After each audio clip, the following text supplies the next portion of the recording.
Parang Merry Christmas lang.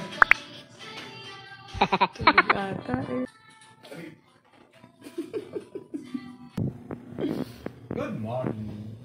Punta kami market, anak, ha? I love you. Mostly mga pang decorate ng lang ng table ang binitbit namin para nga pagkain na lang mamaya. Ayan lang, mga pang anek-anek.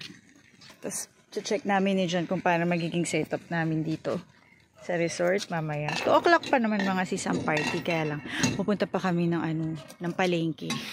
Tsaka ng grocery. 'Di ba? Ngayon lang kami na-prepare. Yan si Bruno Mars. Halo siya ng German Shepherd tsaka ng Labrador. Ayun, yun nga. Sabi ko, kahapon, may bubuhatin ako. Kahapon, wardrobe, na kami, shopping kami ni Raleigh. So, ano ba yan dapat later? Siyempre. Wow! Hello? From Mercury God. Yeah, it came from Mercury God. Wow! Uy! Are you sure this is English? For Japan only ito. Hello. happy birthday! Thank you. Oh, it's raining. Is it raining? Love you. Love you too. We love you. Wow. Hello, sana English to. Is that English, ma'am? I have no idea.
Sarap. Yung pagod namin mag-asawa yesterday sa pagluluto, sobrang binongga namin ng pahinga for today. So, lumayo muna kami sa Marikina. Sarap, mga sis. Sarap. Pahinga muna and extension ng birthday ni Rally. Kami lang tatlo. Si John, ako, si Rally. Talagang ano lang, whole day sa kwarto lang kami. Pikit-pikit talaga. Whole day kwarto lang kami. Higa, aircon, kain. Ngayon lalabas kami, magdi-dinner kami. So dito kami ulit sa The Park, Silang, Cavite. So nag-check-in na kami dito before nung birthday ko, mga sis, kaya lang yung room na chinek-in na namin na yun, bigger. Ito, standard na kwarto lang to kasi ang ginul namin talaga is tulugan lang, pahinga. Alam mo yun, hindi na kami mag-amenities outside. Tapos si Rally, yung birthday celebrant, ayun, nandun siya. Ginagawa niya yung homework niya. Imbis na bakasyon. Dinala niya yung PlayStation. So, mag-PlayStation daw siya mamaya. Nag-aantay lang kami ng dinner time. Talagang walang kilusan talaga, mga sis. Kasi talagang yung kahapon, yung pagod namin mag-asawa. Talagang grabe. Pero masaya. Worth it, mga sis. Dahil alam mo yun. Alam mong happy yung anak mo. But for now, mga sis, pahinga muna tayo and I'll see you later. Magdi-dinner kami mamaya. Sige, bye! Obvious sa mata ko, no?